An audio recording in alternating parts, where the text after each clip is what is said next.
All right, thank you, everybody. Let's get started.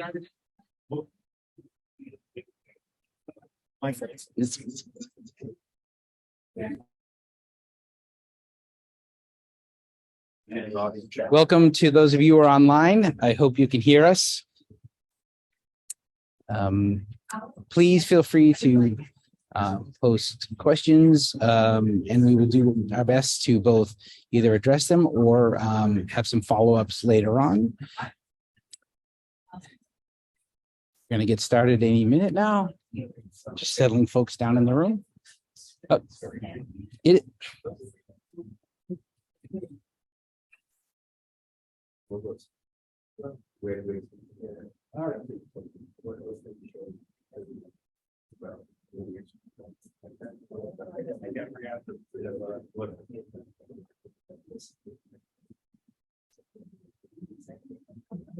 no, it says light dimming. It's an option. Yeah, it was brighter before. Yeah. Do you have a remote to that, or? So, Eric, you don't talk to. Let me.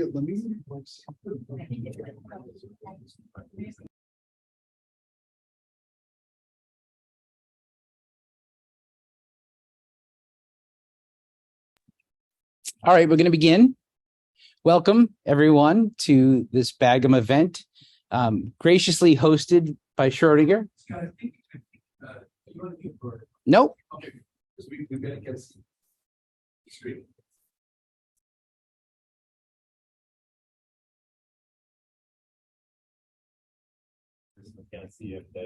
Yeah.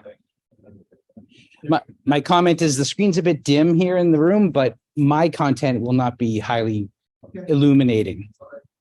But hopefully by the time Robert gets up here.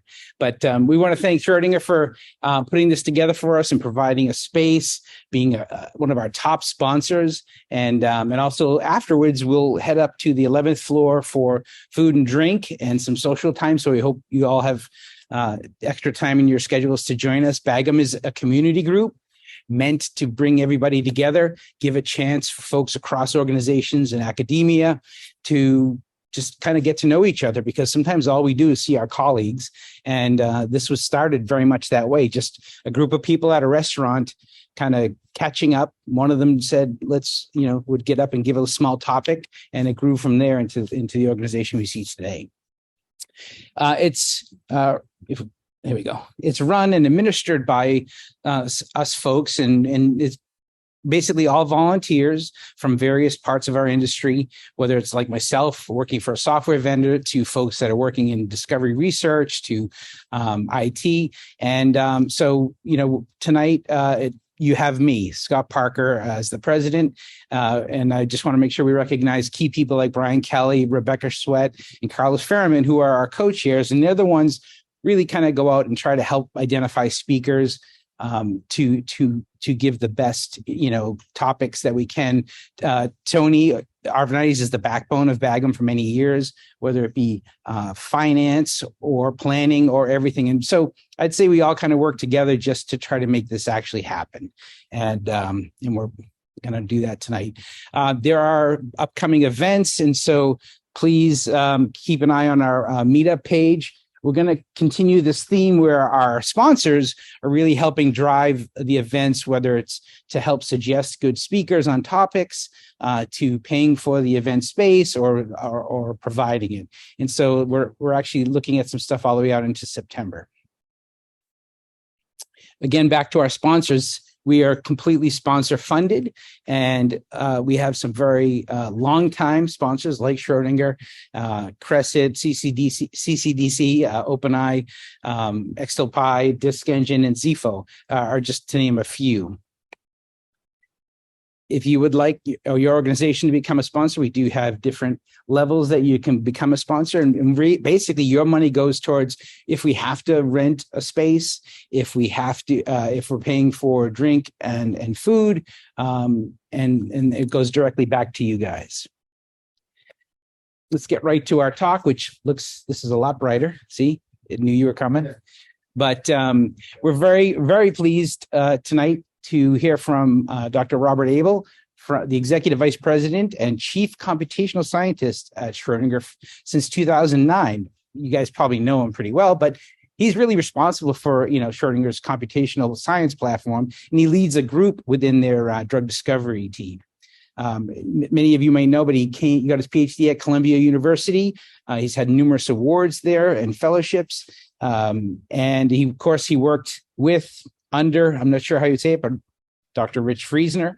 And he has many, many papers and patents. And so we're very, very happy to have him here tonight to talk about tight integration of all of these very important methodologies that we see in our industry today. And I'm pleased to have Robert come up, and I will pass it off to him. Thanks so much. Mm-hmm. The IT juggling. Yep.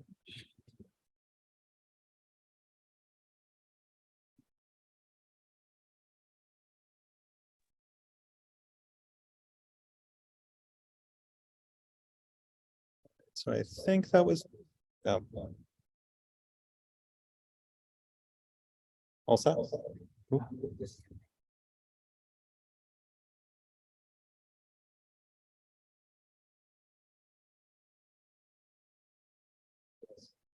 Great. Okay, I think we are in business. Wonderful. So thank you all so much for coming out. Thanks everyone that dialed in remotely.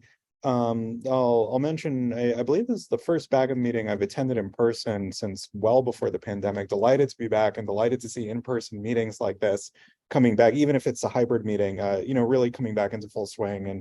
And delighted again to have these kind of in-person and virtual interactions with colleagues in the community.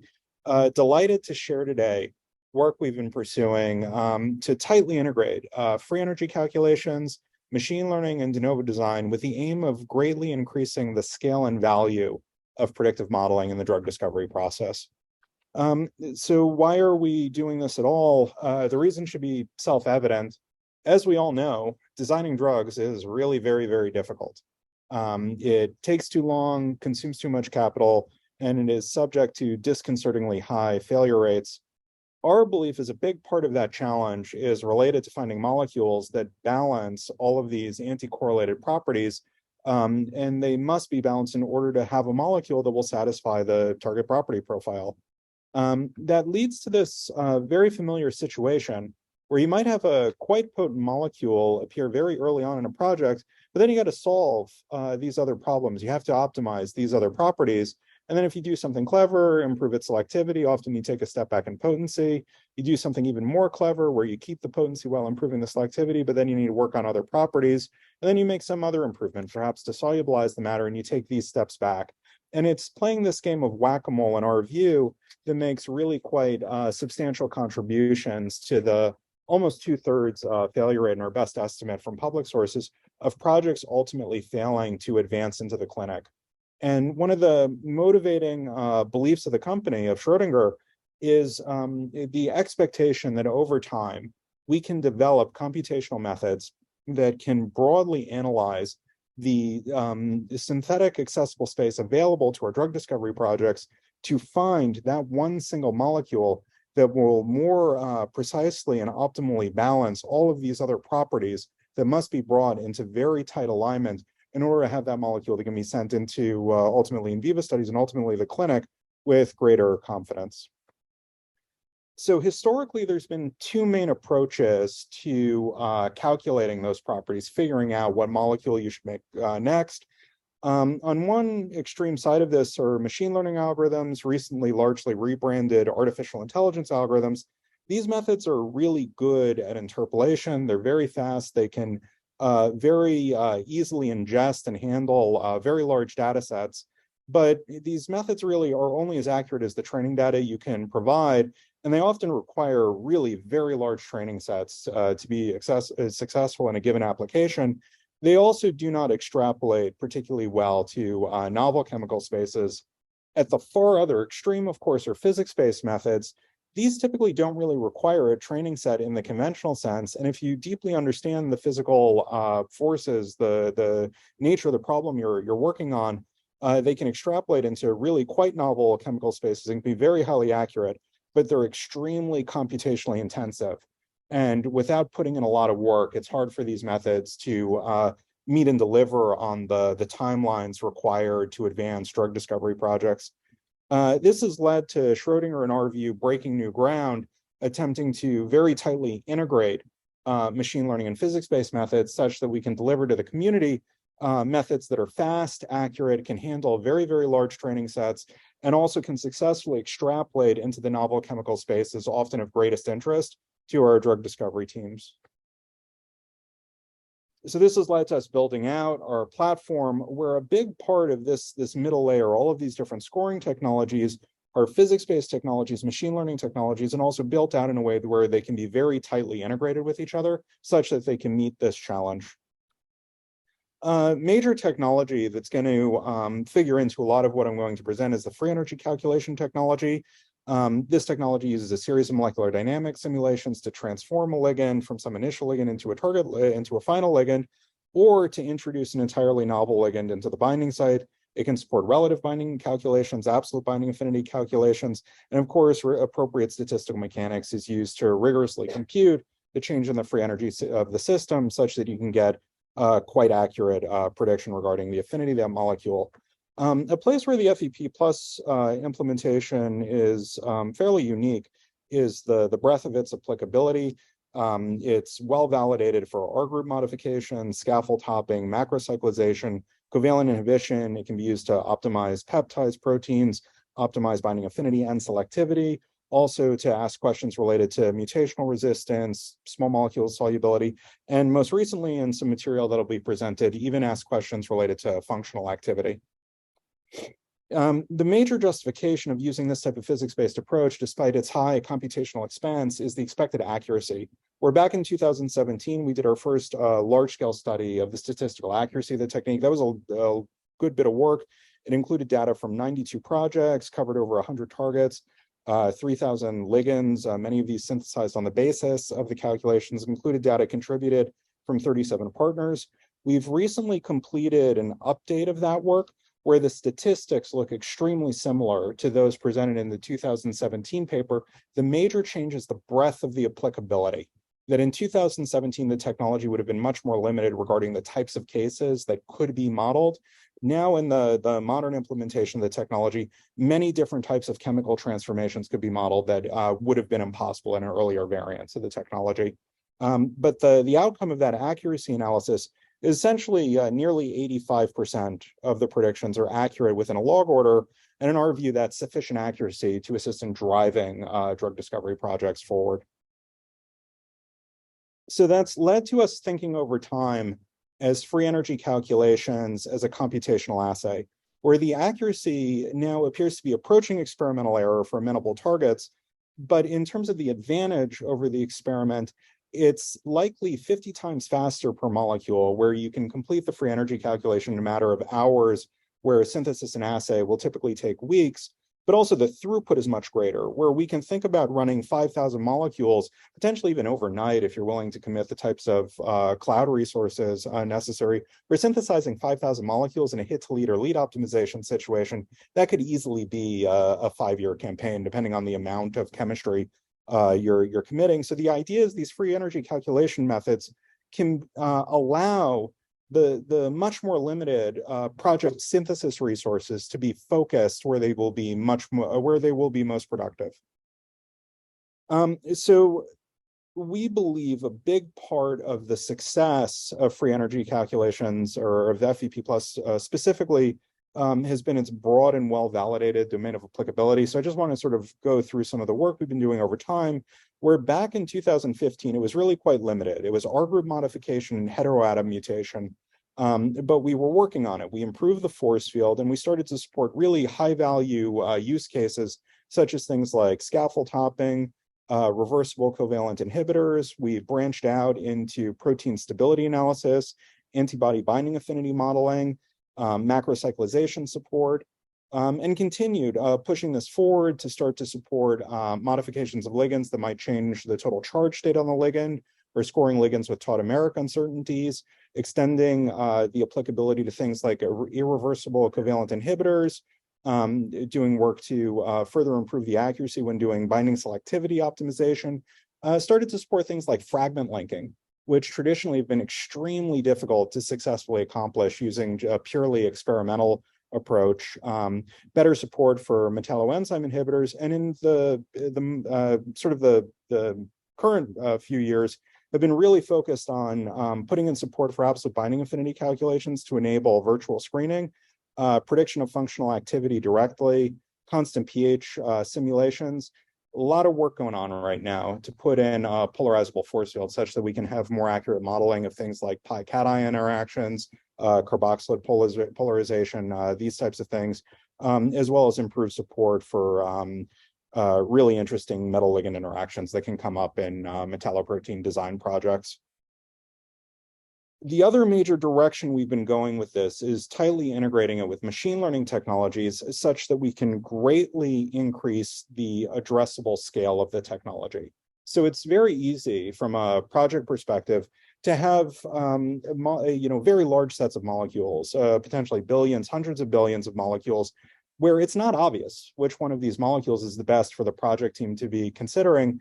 That's where the extension of the addressable scale of free energy calculations with active learning really was game-changing internally. I believe it's been game-changing for other parties regarding how they can deploy the technology. So you can very easily enumerate very large sets of molecules that are of interest to the discovery team, but we can't run hundreds of thousands to billions of free energy calculations. What we can do instead is advance random samplings of that full enumerated space to short approximate free energy calculations, and then train a machine learning model that then can interpolate within this full set of molecules. And then you can iterate this process to improve the machine learning model through additional short edge, single edge simulations, such that you can advance the very best molecules into full cycle closure for energy calculations, and then advance the very best of those into the synthesis queue. This has been published in a number of peer-reviewed works. If you're not doing this now, I would argue you are underutilizing your free energy calculations. So it's absolutely something to consider doing in the future. So leveraging those technology innovations, our idea is we can scale free energy calculations to accurately and tractably evaluate potentially billions of molecules via this tight integration of free energy calculations with machine learning. And the question is, why is this so important? And I would argue a big part of the reason this is so important is, as echoing back to the first couple of slides, drug discovery is really hard. Especially for so-called challenging targets, that there are, of course, targets out there that even with extensive structural biology support, identification of small molecules with micromolar affinities, which is really what, in our view, you need to even initiate the small molecule drug discovery project, that can be extremely difficult. For some systems, you have few or no earlier reported small molecule ligands. For some of these systems, you really have few or no natural products or small peptides known to bind those systems. And for other systems, you really have no plausibly druggable pockets, even apparent in the structures. Our view is continued investment into virtual screening methods is crucial to address this unmet need. So we've gotten really, really interested lately in fragment screening as a way to potentially address this virtual fragment screening.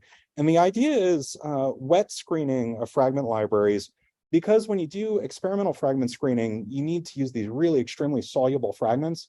You're only scratching the surface of the entire fragment space available to the project.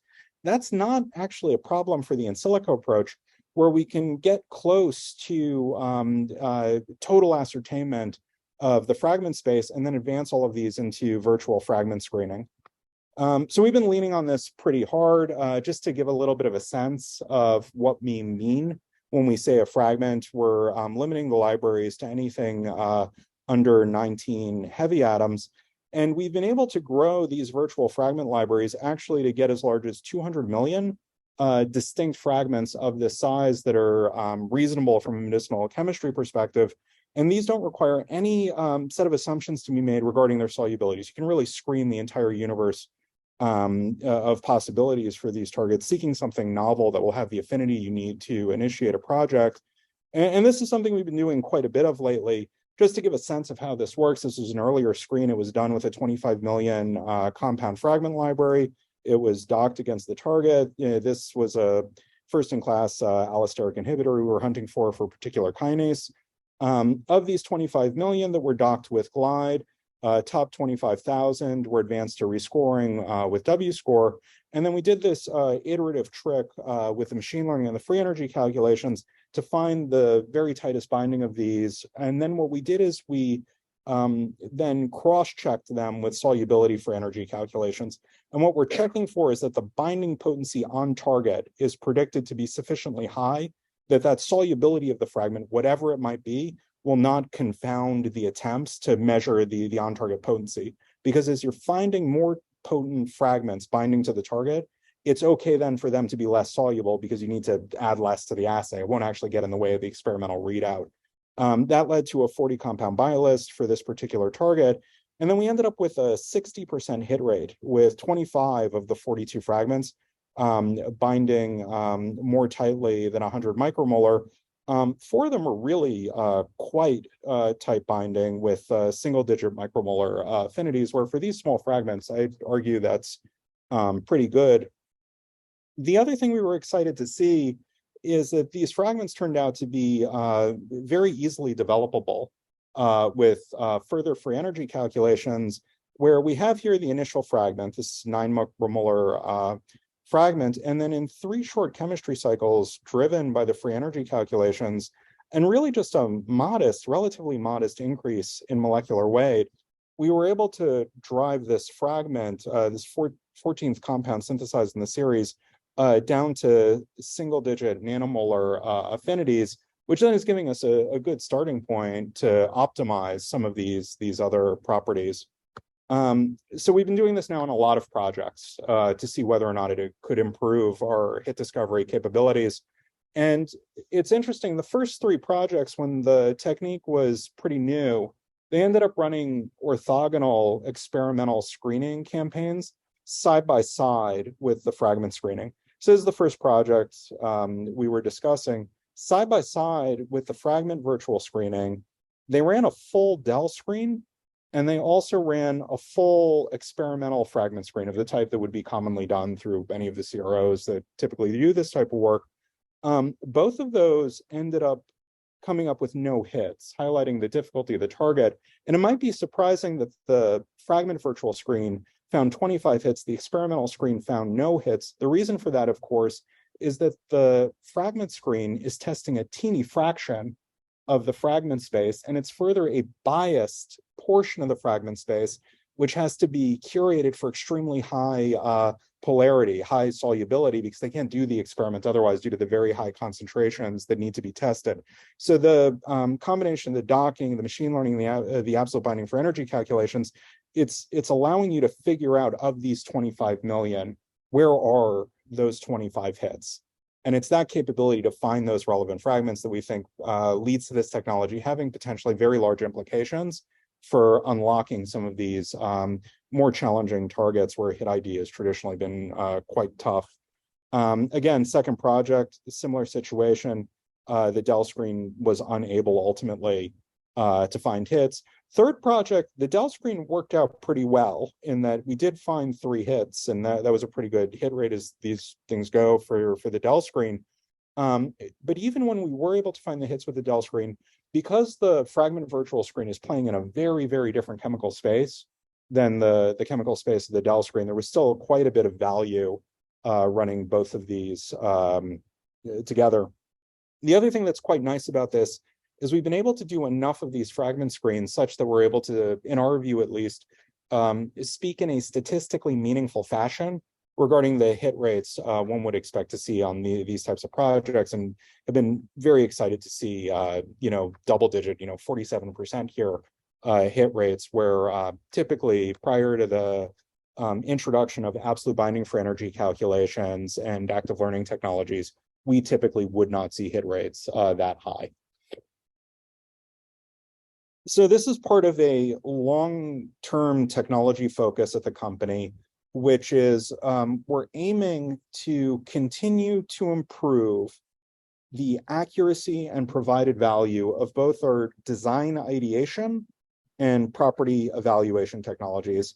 And the way we tend to think about this internally is we need to come up with many ideas, at least some of which will be good ideas. I view that as like you need at least some putative hits in your virtual screening deck, whatever it might be. But then you also need to be able to separate the good ideas and bad ideas. And we view that as scoring. There's a whole terminology that's growing up around this. This is sometimes called de novo design, generative modeling, inverse QSAR. It's a really very, very simple idea that whether you are in hit discovery, hit to lead, lead optimization, what have you, you need a pool of ideas. You need to create that pool of ideas somehow. And then you need to be able to score that pool of ideas such that you can find those few ideas that should be, or that are most likely to advance the project.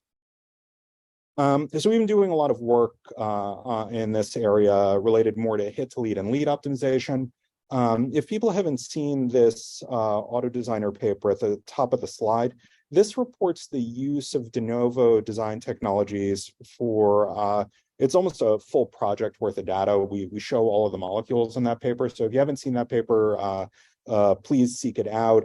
Our sort of the main, what's the right word, advantage to this type of approach is it guarantees project relevant, synthesis aware ideation of the compound. So there's small synthetic derivatives relevant to your chemical matter. Also allows for highly predictive scoring and multi-parameter optimization to bias the best matter coming out to what's most interesting to you. The other thing that's nice about this is it really is very extensive retrospective and prospective validation around these technologies and active drug discovery projects. That's allowed us to do some activities that in our view are missing in most of the de novo design literature, where in that auto designer paper I referenced earlier, we actually had experienced medicinal chemists over the course of about 8 months regularly reviewing large sets of molecules enumerated by these de novo design technologies and actually striking molecules they thought contained chemically unstable moieties, known liabilities, things where the synthesis would be unprecedented, likely very difficult. And we kept track of our accuracy over those 8 months as we made further improvements to the technology. And we now think we've matured the technology to a point where the vast majority of molecules being ideated are of a quality comparable to what, if you put a lot of med chemists in a room, you sort of from a med chem cleanliness perspective, what do you expect project teams to ideate? And we think that really is a step forward versus what is possible with most off-the-shelf de novo design technologies.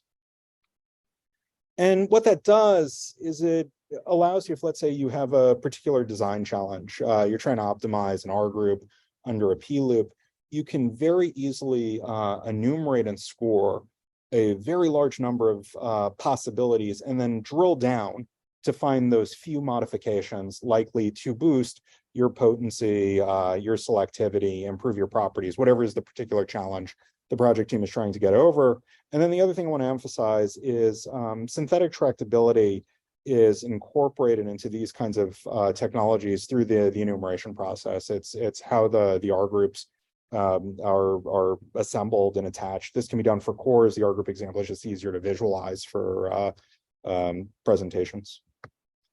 Okay, so that's vertically scaling the free energy calculation technology to deal with potentially billions of molecules.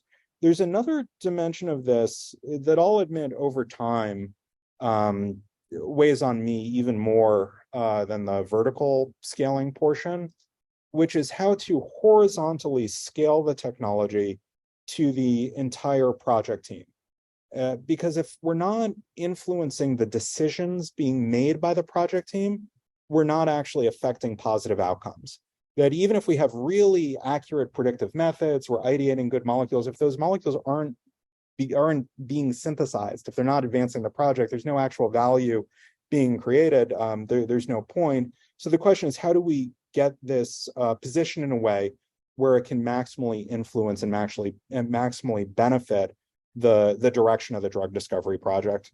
So this is where the integration of these technologies with enterprise informatics systems can provide a lot of value. Live design is one we've been building out extensively. What I quite like about it is it allows all of the experimental data and all of the computational data to be available to the entire project team side by side, such that the modelers, the medicinal chemists, the biologists, the MPK experts, they're all seeing the same thing at the same time, and they can make consistent decisions with all of that data, all of that experimental data, and all of that computational data available to them. You can also do fancy things like visualize the structures and see what the data actually means inside of the system. So what that allows is the following. So this is real project data. This isn't like a fake graphic. This is real data from real projects where they had a retrospectively validated free energy calculation model that they thought was in good shape to be pushed out to live design. And that means that they could allow any person on the project team to just go into live design and in one click run that free energy calculation for that molecule if someone on the project team was interested in that molecule, such that the modeler, once they had curated and uploaded and configured the model, didn't actually have to be involved at all. It turned out people started really using this where the majority of the calculations, more than 60%, were actually run by the medicinal chemists directly through this curated model that had been uploaded to live design. I will mention a big part of this was the modeler also configuring checks such that if some crazy molecule was drawn, the model would automatically reject that calculation. You know, there's a limited domain of applicability of these models, and it's very important for the modeler and the medicinal chemistry team to have good and important discussions about how this model is supposed to be used. What was fascinating to watch, though, was the medicinal chemist starts making a couple ideas, trying to get an understanding of what regions of the molecule are useful to modify. And then there's a flurry of activity where the medicinal chemist is trying to understand how to modify the molecule to further improve things. And then the activity starts to taper off as the medicinal chemistry team has a better understanding of how they want to modify that molecule to improve potency and improve other properties. That ended up working out really, really well. In those, I don't know, it's about 6 weeks maybe, all this data was generated. They prioritized some molecules for synthesis. And in fact, some of those molecules, some of the best scored, ended up leading to a 1,000-fold improvement in potency in really one cycle of this exercise, as well as a 90% prediction accuracy. Of those calculations, the majority of which were run by the medicinal chemists directly. That ended up really positively affecting the trajectory of this project, where the way this project worked out, they found a pretty good hit early on. They were doing some work trying to improve that hit. They got a co-crystal structure. And once they had the co-crystal structure, they had this idea, okay, we can make an accurate enough model that we could explore doing this.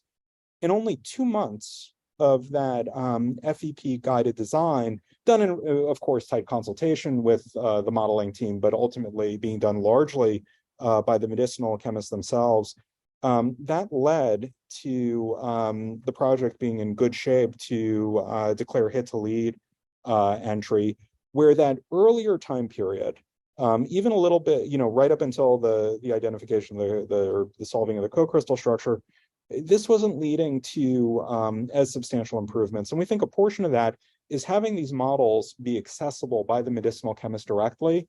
It helps foster very tight alignment between the modeling teams and the medicinal chemistry teams, such that you can much more readily achieve consensus regarding what molecules would be most beneficial to synthesize next. So here was very, very helpful. And we think this could be a really interesting way to promote medicinal chemistry engagement with these types of technologies.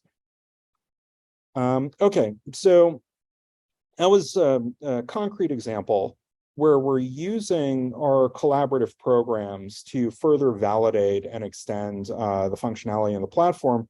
We're doing that also, of course, with our proprietary programs. Just to go back to the slide just for a second, I want to emphasize too, These approaches are completely target agnostic and therapeutic area agnostic. The whole idea is to build out a technology platform where whatever target, whatever therapeutic indication you're most interested in, these technologies should be able to help you advance the project, make better decisions than would be possible otherwise. All right, so we've been keeping track over time of how these technologies influence the outcomes of the drug discovery projects.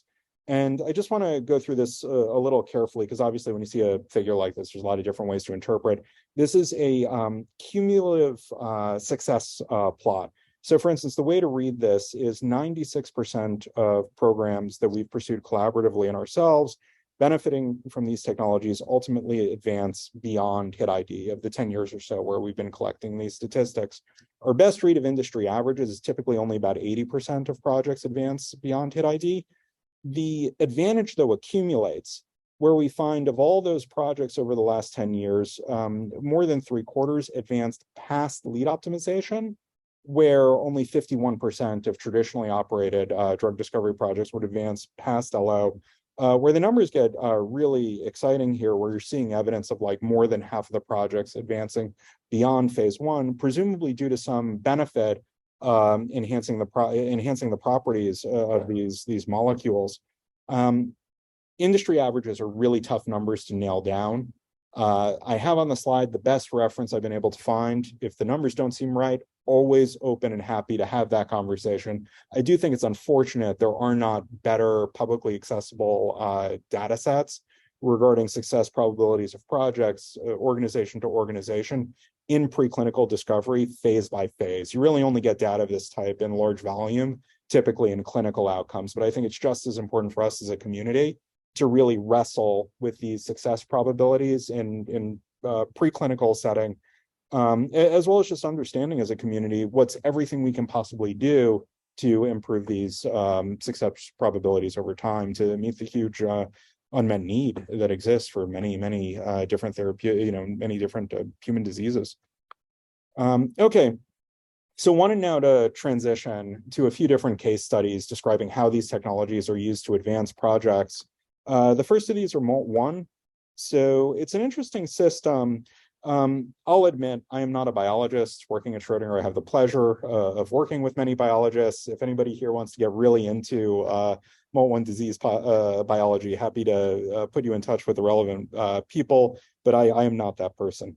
So the goal here, of course, is to design potent and selective allosteric MALT1 inhibitors, where there's this known allosteric binding site, and the goal here was to find something very tight binding novel that would have better property balance than earlier reported matter.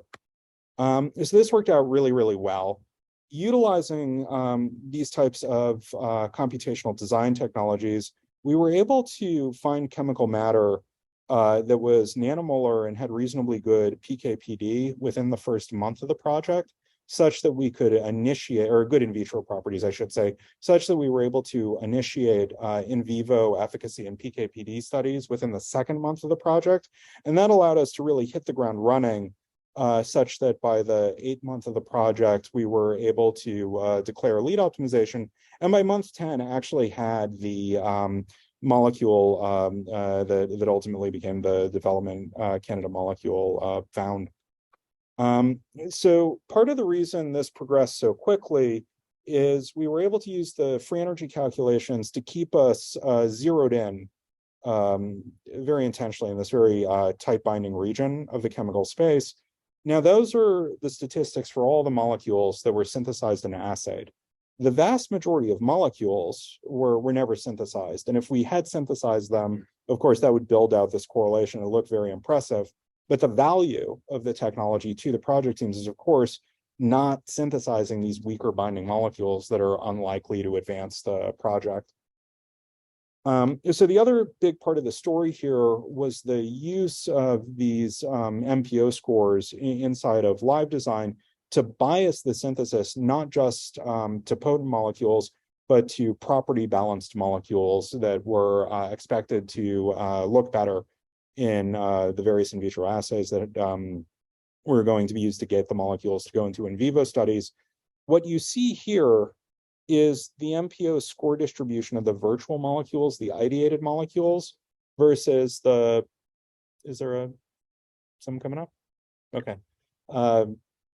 Versus those molecules that were ultimately synthesized. The skew of these two distributions is where you're seeing the value of the MPO score being defined such that it's biasing the synthesis toward those molecules more likely to be property optimal versus the full ideated virtual space, where of course many of those molecules are just not going to be good, and the calculations are doing their job pushing you to that more productive region. So this worked out really well. We ended up finding what we believe to be a quite property optimal molecule. But more important than the in vitro properties looking good, looks reasonably good in vivo studies, and in fact is working its way through clinic right now. So time will tell how this shakes out. But certainly from a technology perspective, the use of the technologies to align the entire discovery team around the best molecules to possibly synthesize to advance the project certainly was very beneficial here. Again, to just kind of tell this story in numbers, the number of molecules that were ideated over the course of the project ended up being 8.2 billion. Those were triaged by 12,000 physics-based calculations where we learned from them. We used learnings from those physics-based calculations to figure out which of these 8.2 billion molecules should be advanced. That's why we're using bidirectional arrows. Once we had those 12,000 physics-based calculations, it then became a collaborative process. So for those unfamiliar with the iconography, this is our live design logo, where the idea is then those physics-based calculations informed the best possible 78 molecules to be synthesized and assayed in wet lab experiments. 78 in the primary series, 129 molecules project-wide, including all the various backup, other series that were being explored in parallel. And that ultimately led us to the development candidate in 10 months. So now switching gears now to WEE1. WEE1, another interesting oncology target. I wanted to present this one because the MALT1 story is sort of a story where everything just kind of worked. Everything went smoothly. There's a big bump in the road that came up in this project. And I think a very interesting question asked for these technologies is when difficulties arise, how can the technologies allow you to maneuver around them? The difficulty that came up was the following. So we used a very similar strategy. We wanted to have potent WEE1 inhibitors that would be selective versus PLK1. We succeeded to achieve that. We arrived at 5 novel chemical series. The problem was, although they were selective against PLK1, they were not particularly good initial hits. So we did exactly what we wanted to with free energy calculations, dialed out PLK1, but now we had a whole rest of the kinome we had to sit there fighting with. The question was what to do.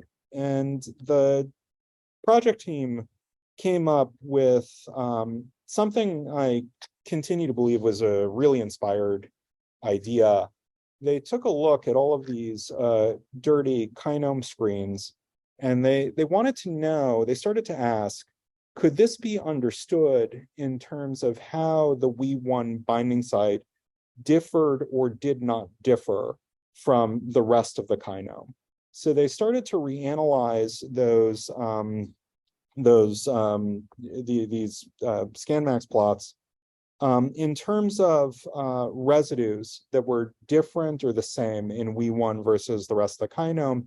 And they ended up finding a residue position where that protein could be maximally differentiated versus the rest of the kinome. And then they started to wonder if this could be approached through a protein residue mutation type strategy, where we would try to find molecules that would bind maximally tightly to the WEE1 wild type sequence, but minimally bind to fictitious mutant kinase sequences that were representative of the rest of the kinome. So it turned out that could be done with a modest amount of protein FEP. The way this worked is they did a whole bunch of follow-on enumerations and hand-drawn ideas, seeing if those hits could be made selective just for WEE1. They'd advance them through WEE1 ligand FVP, that's for the potency analysis. And then they would do a battery, typically 5 protein residue mutations, checking whether or not that molecule bound more tightly to the WEE1 wild type sequence versus any of these fictitious mutant sequences, with the idea being molecules that bind most tightly to the WEE1 wild type sequence versus any of the mutants will most likely be selective for WEE1. They'll preferentially bind to WEE1. That worked out fantastically. So in that 3-month design campaign, they advanced almost 7,000 modifications of the full 445 million that were being triaged on the basis of these calculations into WEE1 potency calculations, with 300 of those being advanced into this battery of protein residue mutations to check whether or not those molecules had a stronger preference for the WEE1 wild type sequence versus any of the mutant sequences. And that allowed for many of these molecules for us to get back very strong selectivity for WEE1, often with only very teeny changes being made to the molecule. It allowed, of this 445 million that had been ideated, us to fish out ultimately 22 compounds that simultaneously met both the project potency and selectivity goals. So again, just sort of summarizing the major finding here, that this was really our first attempt and first successful attempt to use protein residue mutation to establish gene family-wide selectivity. It worked out beautifully, and that led to the identification of much more property optimal chemical matter than would have been possible otherwise. And excitingly, these molecules look pretty good in vivo studies. So we'll have to see, what happens in the future for this. But certainly, we were extremely happy with the outcome of the modeling campaign, and we're starting to wonder if this could be a general solution. That if you have a gene family-wide selectivity problem, this could be a strategy for many targets to start to optimize that type of thing. Okay, so wanted to present this also integrated in collaboration with Morphic Therapeutics. There was a webinar recently done about this. So if you want a lot more, if you like this target, if you're interested in more detail, go check out the endpoints webinar. Alpha 4 beta 7 is an interesting IBD target. And the real challenge with this target is finding a potent selective inhibitor with good PK. And this was really facilitated with truly outstanding structural biology resources. Morphic was able to deliver for this project that really enabled an extremely highly detailed modeling campaign aiming to solve that problem. And there's a slide missing here. Oh yeah, it's this one, just showing that potency, selectivity, and PK just had to be all simultaneously optimized in order to achieve that positive outcome. So again, showing the structural biology supporting the modeling campaign. So the project team ended up putting together this slide I really quite like, which is you have 3 different things shown here. You have the potency of the chemical matter, you have the permeability of the chemical matter, and then you have the time information, when the molecule was synthesized over the course of the project, shown here in color information. So the way to read this is you started out, perhaps unsurprisingly, with not very potent, not very permeable matter. And then the first order of business of the project team is using the predictive technologies to drive potency in the direction they wanted to see. Once they had potent molecules they were happy with, then they were able to maintain potency while driving the chemical matter into a more permeable space that ultimately ended up resulting in multiple molecules of what they believe to be potentially development candidate quality. That's their judgment on the slide. And I have no reason to dispute it. So it's took over almost 9,000 free energy calculations to achieve this optimization side by side with the MPO, where again, the sort of live design part of the story, the enterprise informatics part of the story, where these technologies only provide value to the extent they influence synthesis decisions. I would argue that that's a very clear aspect of the progression of this project, where really good decision making on the part of the project team allowed this type of advancement and discovery of really interesting molecules. So again, here just showing some of the characteristics of the molecules. So there's some other reference compounds shown here. This is currently in phase 2b, but in terms of the goals of the project, in terms of the potency and selectivity, certainly happy with the outcomes. Okay, so that takes us back to sort of, I don't know, call it sort of high level summary. In our view, a traditional drug discovery campaign, it's typically going to run about 4 to 6 years, synthesize on the order of 5,000 molecules. But because the synthesis resource is so limited, it's common you're going to end that process with a drug candidate that may have some really substantial property issues. By using this type of physics-based analysis that can be scaled with machine learning and further made accessible to the entire project team, you can evaluate billions of molecules and arrive at something with ideally a more optimal property profile through synthesis of often fewer than 1,000 molecules and often a faster timeline. And that's really the value proposition of these technologies. It's what we're aiming to make routine for any project that utilizes these kinds of approaches. So I want to go back to the methodology because I think it's important to just mention, in our view, we in the field are by no means done. There are a lot of improvements that still need to be made.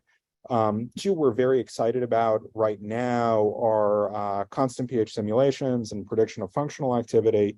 Constant pH simulations, I'll admit, I'm really quite excited about it, in part because I think it's an avenue to do some really, really interesting things for biologics optimization. So it's well known that if you have antibodies that bind more tightly to the antigen in the outside of the cell, where the pH is closer to 7.4, but you can attenuate that binding inside of the cell in the endosome, the antigen and the antibody will disassociate, and the antigen will get chewed up and the antibody will be cycled back out. There would be potentially huge efficacy benefits if you could optimize pH-dependent binding. We have some evidence that these technologies can be optimized to support this goal.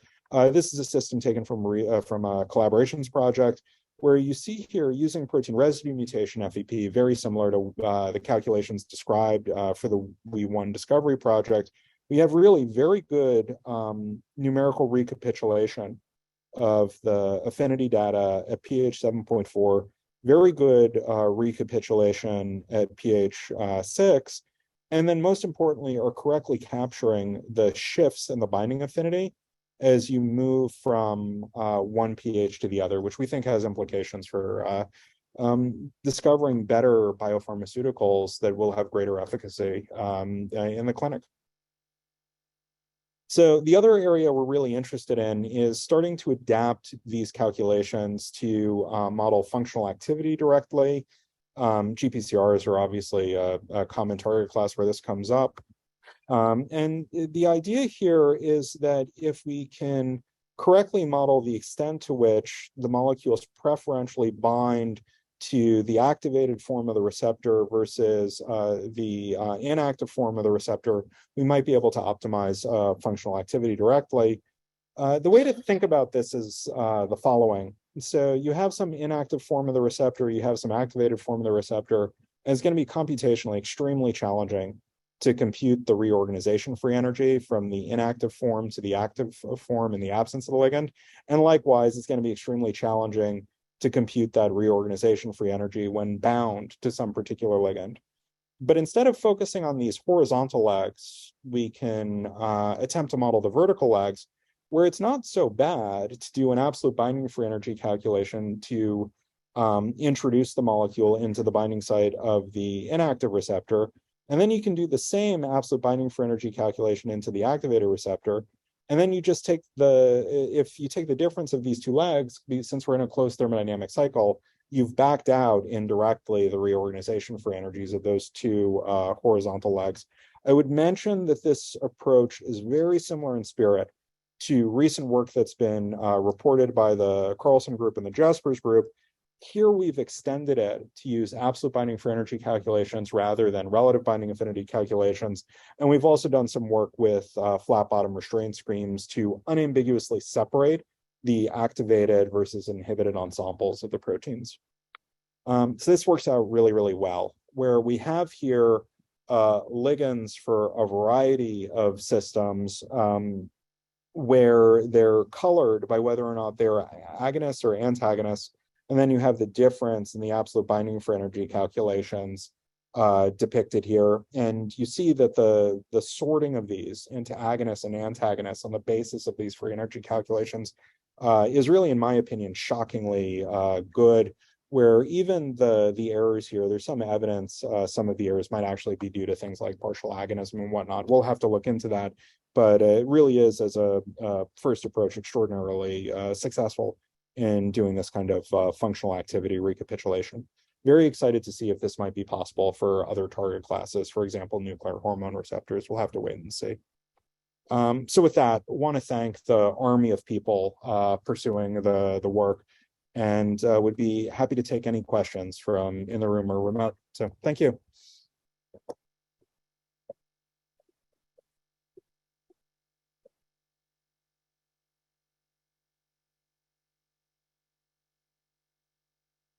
Question?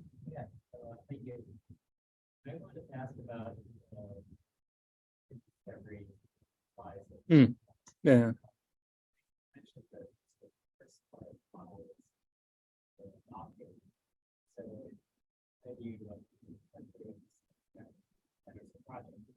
Yeah. I was curious about how the binding site. Oh, yeah. So for each of these, there was a well-known small molecule amenable binding site that we haven't done cryptic pocket discovery in the results presented here. Our belief was we had to achieve results of this quality before beginning to pursue cryptic pocket discovery, because back when hit rates are, a few percent, where you would sometimes see targets where you don't find hits, our thinking was if we attempted to do cryptic pocket discovery and then attempt to virtually screen into those cryptic pockets, you would never know if it was a failure of the virtual screening to find hits, or if it was a failure to identify a real cryptic pocket.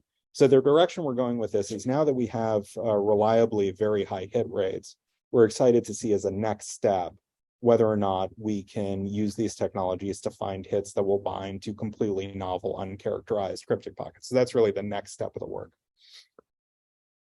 So a question? No. Yeah. Question about that slide. So you're comparing it fragment with the screen and the other screen. So fragments are technically of the screen that actually they are very close to meet from the fragment screens, right? Because the screens are very Huge molecules. Yes. And Yes. and not just fragments. Yes, that's right. So those what you're comparing trade within fragments Yes. led to a certain number of molecules that actually were tested and put into the adjustment, right? Yeah, that's right. So I try to keep this separated in compounds screened versus compounds purchased versus number of hits. So the question was how to compare number of compounds screened versus number of compounds purchased versus number of hits found, as well as for the remote, just because they can't hear, how to compare these things. So for Dell, the number of compounds screened is actually a pretty complicated number to try to think through. But we do know the number that were purchased or resynthesized to check for real activity. And that's where I think it's apples to apples, in that we're giving here confirmed hit rates. So it's as close to an apples to apples comparison as we can manage. Yeah. Thank you. Yeah. Any other? Yeah. Okay, we'll come back to you. I saw another question. Yeah. Oh, sure. I'll be careful to repeat. I think there was a question. Yeah, please. Yeah. So to ask about the efficient example. Ah. We've done a cost benefit analysis, in terms of the number of computational calculations are quite high. Yeah.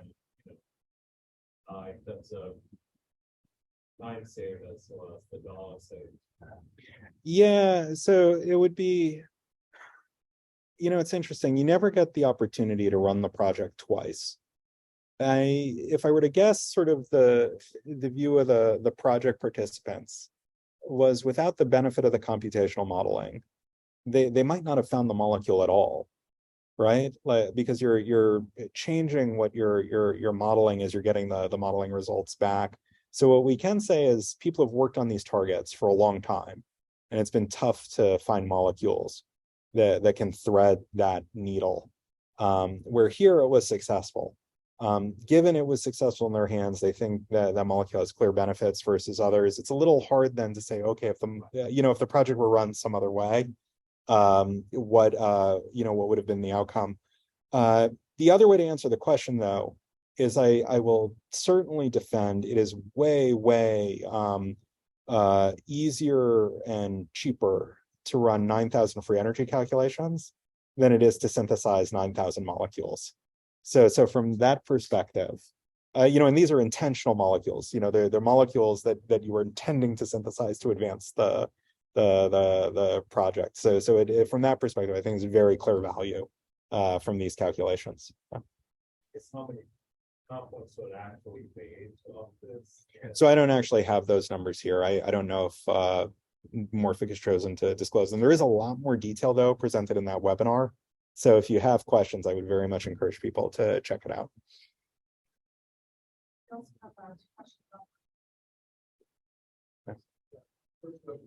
do you assess synthetic consistency?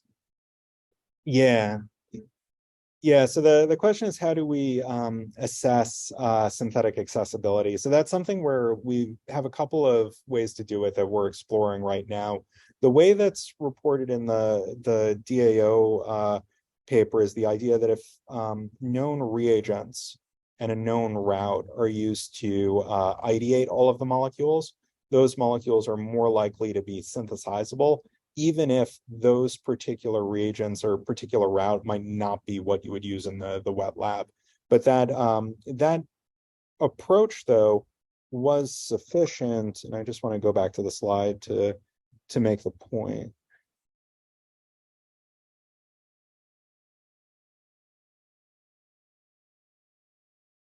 That approach, though, was sufficient such that very few of the molecules being ideated were being struck as unprecedented synthesis. So we think it's satisfactory, but there's room to improve it very much. So we'll see what comes of that research we're pursuing. Yeah. Please. Go back to the finding slide. You mentioned growing partial fragment libraries. Are you growing those partial fragment libraries in the binding site, or beforehand if you're generating this compounds? Trying to think of how to answer that. So the question was, are we growing those fragments in the binding site, or are you enumerating and then placing them in the binding site?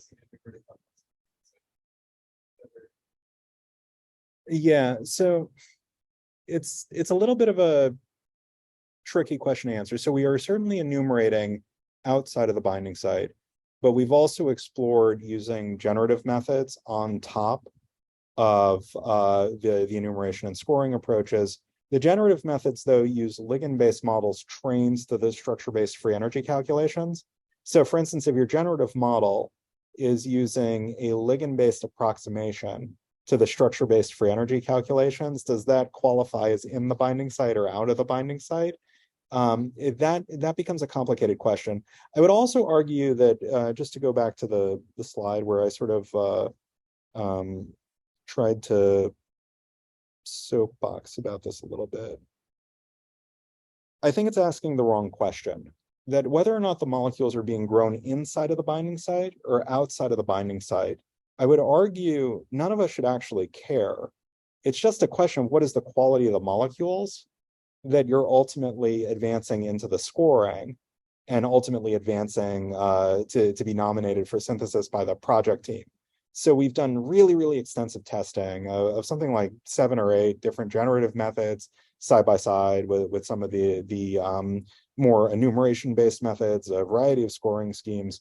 Our view is the North Star here should be the quality of the chemical matter, not to become particularly enamored with whether or not it's in the binding site, out of the binding site. It's really the quality of the results that we're allowing to drive our decisions as to how we're further developing the technology.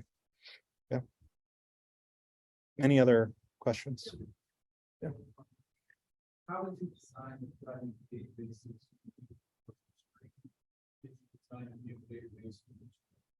Oh, yeah, that's a really good question. No, the 200 million, so let me repeat the question. So the question is, where do those fragment screening collections come from? So it's a single fragment screening collection. They're not tailored to an individual target, but we're making them as best as we can manage completely comprehensive. That the goal is for them to be a nearly complete collection of all chemically interesting fragment space. And then it's really the scoring that shapes the collection to be relevant to a particular target, and that we're finding out of those 200 million fragments what is expected to bind to the particular target of interest. It's the scoring that is responsible for the shaping. If we pre-shaped the virtual screening collections, it would imply something about our ability to score, and that's what we're relying on the active learning for energy calculations and other technologies to do. That's their purpose in this workflow. Any other questions? Please. And I have two questions. First is, how good as your structure documentation? I guess it also understands. Yeah. Does it work with quality models, mediocre, alpha, Yeah. Second is just a curiosity from 10% where you're able to get other challenges. Yeah. Yeah, both really good questions. So the first question was, how good do the protein structures need to be to aim to use this kind of technique? And the second question is, when we don't find hits, the 4% of targets, for example, on the previous slide, what happened with those targets? Are there any lessons to learn? So regarding structural quality, this is something that's changed the last few years. So if you went back, let's say 5-6 years, I would have said it must be a high quality experimental structure, ideally maybe better than 2 angstroms resolution or something like this. With the improvements that have been made on de novo structure prediction and homology modeling, it's now quite reasonable to explore to back validate whether or not those de novo structures or homology models can be used to support this type of structure-based discovery campaign. We've had a really quite successful example where our model to the most similar experimental structure we had available was had only 30% sequence identity, and we were able to use that 30% sequence identity model to progress the project from project initiation to lead optimization entry. Actually, I think it was something like nearly 6 months ahead of schedule, and with free energy calculation accuracy for that model of the target that looked very similar to the calculation accuracy reported here. That's obviously going to be target specific, depending on the quality of the structure model you get from the de novo structure prediction method or the homology modeling method you happen to be using. But our takeaway from that experience is it's certainly worth trying. And for many targets now, the de novo structures or homology models you can build can indeed, in certain instances, support this type of structure-based discovery campaign. Regarding hit ID, a lot of those projects where hit discovery failed, some of those come from earlier on. Remember, those are statistics aggregated over a long time period. So I actually don't know if the type of approach that was presented here would have worked for some of those. For some of them, they're totally mysterious. It could have been, for all we know, an assay problem or something odd regarding the experimental setup that just at the time was completely opaque. So I don't have like big learnings like of that percent that I can say, okay, these are things where you can't pursue with hit ID. And it's also sort of out of date a bit, really, in terms of what we're doing now for hit ID. So unfortunately, no, I don't have big lessons to share there. Yeah. Any other? Is there a one question that was on hold? Oh, you let go. All right. Okay. No, of course. Yeah. So all right. With the like 20 million targets that you have to start with, Yeah. the final few that you end up funding, are they all just like really similar company? Like that you end up having? Yeah. This is a really good question. And the diversity of the resulting hits will end up depending a bit on the particulars of the active learning strategy, how that's done.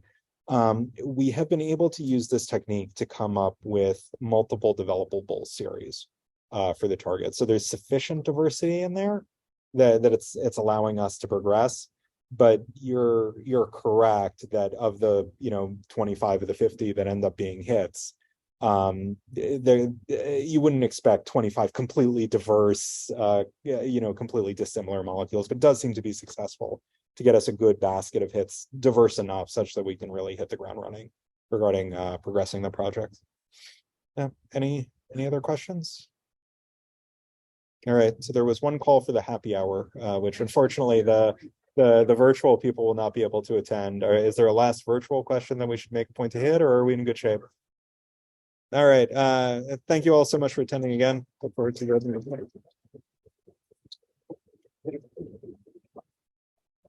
So we're gonna go outside down.